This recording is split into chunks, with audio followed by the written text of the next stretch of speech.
तो फ्रेंड्स आज हम देखेंगे इंग्लिश का चैप्टर 8 फायर फ्रेंड एंड फो। तो यहाँ से हमारा चैप्टर स्टार्ट होता है। Early man did not know about fire was, but he must have seen the damage it could cause. जो हमारे जो पुराने लोग थे उनको पता नहीं थी आग क्या होती है, पर हाँ उनको ये पता थी कि आग से नुकसान क्या क्या हो सकते हैं। He must have watched lightning and volcanoes long before he began to use fire himself.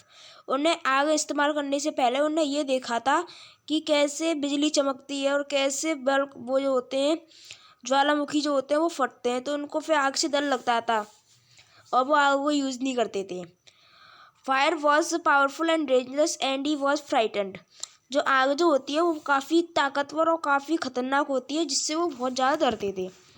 Fire may have puzzled early men, but we know that fire is the result of a chemical reaction.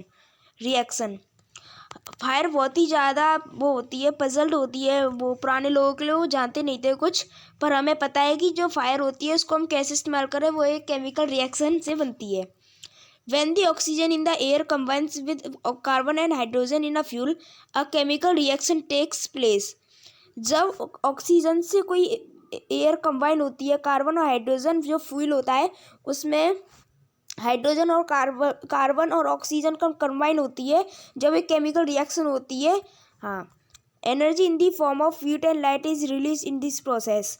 और energy release होती है, heat and light release होती है इस process में। This is what we call fire, यही fire होती है। 3 things are needed to make fire: fuel, oxygen and heat. आग को बनाने के लिए हमें 3 चीज़ चाहिए। फ्यूल जैसे कि कोयला, लकड़ी जिसमें हम आग लगाएंगे, और ऑक्सीजन, बिना ऑक्सीजन के तो आग लगती नहीं है, तो ऑक्सीजन ही हमें चाहिए। और हीट मतलब और गर्मी दो, फ्यूल में गर्मी दो तो और ऑक्सीजन आ जाए तो फिर फायर बन जाती है। Wood, coal, cooking gas and petrol are some example of fuel. जो वुड होता है, कोल होता है, कुकिंग गैस और पेट्रोल जो होती है, ये सब फ्यूल्स होते हैं। Oxygen comes from the air, और ऑक्सीजन एयर में से आ जाती है। That is why when you blow on smouldering paper it often burst into flame. इसी वजह से जब तुम कोई जलते हुए धीरे धीरे जब लपटें जल रही होती है उसे फूंक मारते हैं तो वो पूरी फ्लेम मतलब लपटें बन जाती हैं। The third thing needed to make fire is heat. और जो तीसरी चीज़ है आग को बनाने के लिए वो होती है गर्मी। Fuel and oxygen do not make fire by themselves, or else a newspaper or stick lying open will catch fire on its own. जो fuel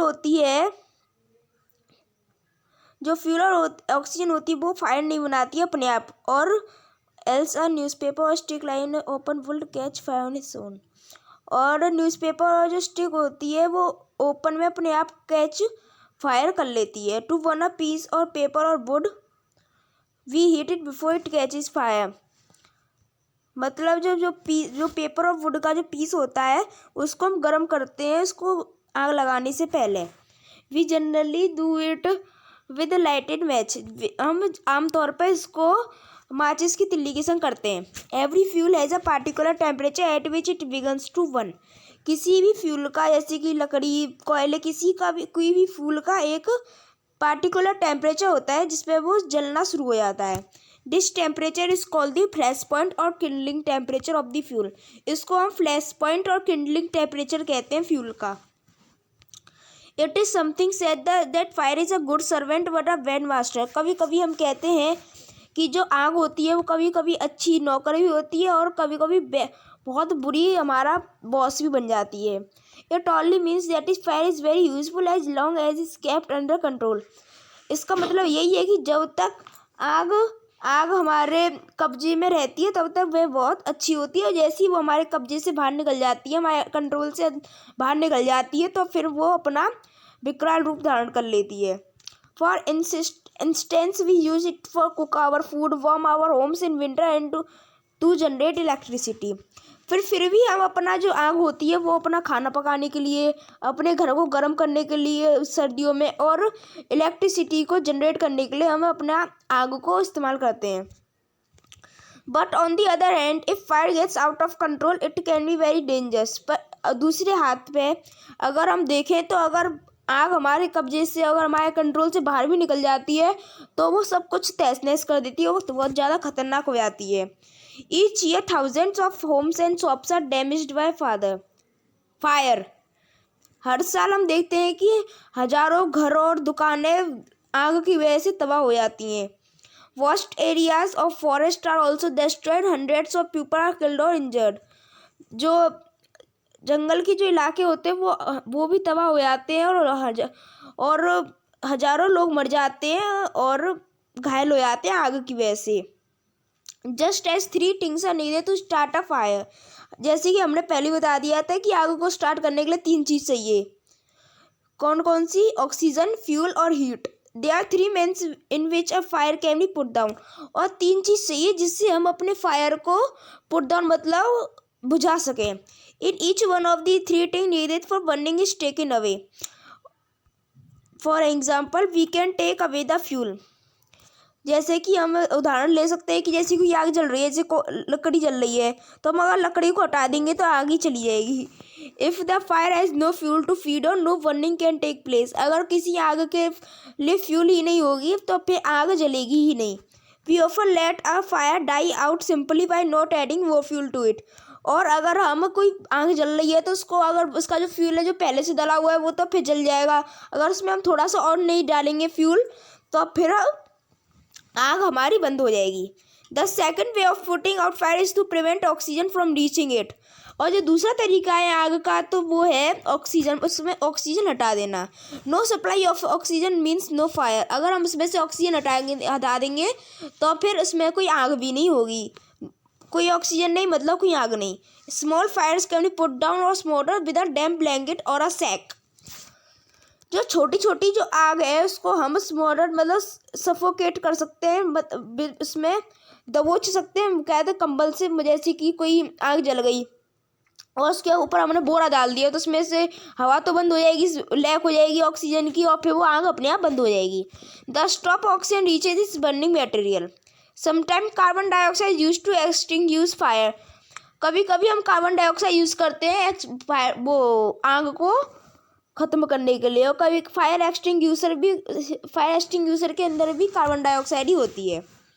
it does not allow oxygen to reach the burning material. जो carbon dioxide जो होता है वो हमें आग के पास पहुंचाने से मदद करता है। The third way of putting out fire is to remove the heat. और जो तीसरी चीज़ है वो है फायर से हीट निकाल देना। If the temperature can be brought down below the flash point of fuel stops burning.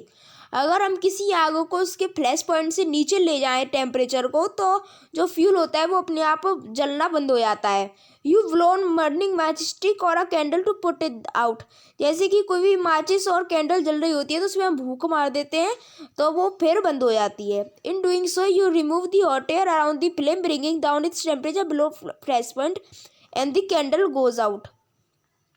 जब भी हम ये करते हैं तो जो हॉट एयर जो उसके अराउंड होती है मतलब उसकी चारों तरफ जो होती है वो उसका जो टेम्परेचर होता है वो कम हो जाता है और जो मोमबत्ती होती है वो बुझ जाती है। Sometime water spread on a fire. कभी कभार हम आग पे पानी भी डालते हैं। It absorb heat from the burning fuel and lowers the temperature. वो हीट गर्मी को सोख लेती है और जो फ्यूल होता है उसका जो टेम्परेचर है उसको कम कर देती है। The blanket of water also cut off the supply of oxygen. और जो बोरा होता है इसको पानी से भर के और फिर वो भी सप्लाई जो ऑक्सीजन की है वो कम कर देती है। And the fire is extinguished. और फायर वो जो होती है आग बुझ जाती है। Some fires can not be put out with water. हर कोई आग पानी से नहीं बुझाई जाती। If water is spread on to an oil fire. अगर कोई आग तेल से फैली है the oil will flow to the top of the water and continue to burn. और जो पानी होता है वो तो ऑयल से होता है, वो पतला होता है तो वो ऑयल के नीचे चला जाएगा और ऑयल तो ऊपर ही रहेगा तो आग जलती रहेगी और आग बुझेगी नहीं और उल्टा पानी के संग बहना शुरू हो जाएगी और पूरे में आग लगनी और शुरू हो जाएगी। इसलिए कभी भी ऑयल के संग आग लगी हो तो उसको हमें पानी नहीं डालना चाहिए क्योंकि पानी नीचे बैठ जाएगा, ऑयल ऊपर रह जाएगा और उस पानी की वजह से बहेगा और तो परेशानी हो जाएगी। This can be very dangerous because water can flow quickly. और पानी और बहेगा तो हो गया काम। Carrying the burning oil with and spreading the fire. Water should also not be use on fire caused by electrical appliances. जो fire जो होती है वो इलेक्ट्रिकल से जो फायर होती है उससे भी नहीं बुझानी चाहिए। जो आग होती है वो पानी, उसमें भी पानी नहीं डालनी चाहिए जो बिजली से होती है। The person spraying water might receive an electric shock and be killed. और जो आदमी होता है और जिसने पानी डाला है उसमें शॉक बिजली में, वो खुद शॉक लग जाएगा, उसको मर जाएगा। बिजली में पानी डालेंगे तो मर जाएगा। Carbon dioxide extinguisher best thing to fight an electric fire. और जो कार्बन डाइऑक्साइड जो एक्सटिंग्विशर होता है वो सबसे बढ़िया चीज़ है। जो उससे जो लगी है, बिजली से आग लगी है, सबसे बढ़िया चीज़ है। सब चीज़ों में जो भी जिस तरीके से भी आग लगी है उसमें फायर एक्सटिंग्विशर यूज़ हो सकता है। We spend million of rupees each year in fighting fire. हम हर साल बहुत सारे रुपए, मिलियंस ऑफ रुपए हम खर्च करते हैं आग से लड़ने के लिए। And we spend more trying to find new ways of preventing fire from happening and getting out of control. और हम बहुत सारे खर्चे भी करते हैं ये ढूंढने के लिए कि और किस तरीके से हम आग से बचे रहें और उसको अपने कब्जे में रखें। On the whole we have learned rather well to control fire and put it to good use in our everyday life. और पूरे में हमने यही सीखा कि कैसे हम किसी आग को कब्जे में रखें और अपनी रोज़मर्रा की ज़िंदगी में उसको अच्छी तरह इस्तेमाल करें। Long ago when there was no fireman, when fire broke out everybody become a fire fighter. बहुत पुराने, जब पहले के लोग वे कोई फायरमैन तो होता नहीं था, तो जब भी आग लगती थी तो सब फायर फाइटर बन जाते थे। People formed human chain they still do if required and passed buckets of water from well और पॉन्ड टू द ब्लेज। जब भी कोई आग लग जाती थी तो ऐसे लोग अपनी चेन बना लेते थे और पानी पास करते जाते थे और आग को बुझा देते थे। Now there are laws about building construction which ensure that space is left between building to reduce a fire risk। अब तो हमारे जब भी कोई घर बनता है तो उसमें एक लॉ है, जैसे कि कोई बिल्डिंग है तो उसमें थोड़ी सी जगह रहेगी और फिर दूसरी बिल्डिंग बनेगी। Every new building, especially a public place, must ensure observance of fire prevention norms।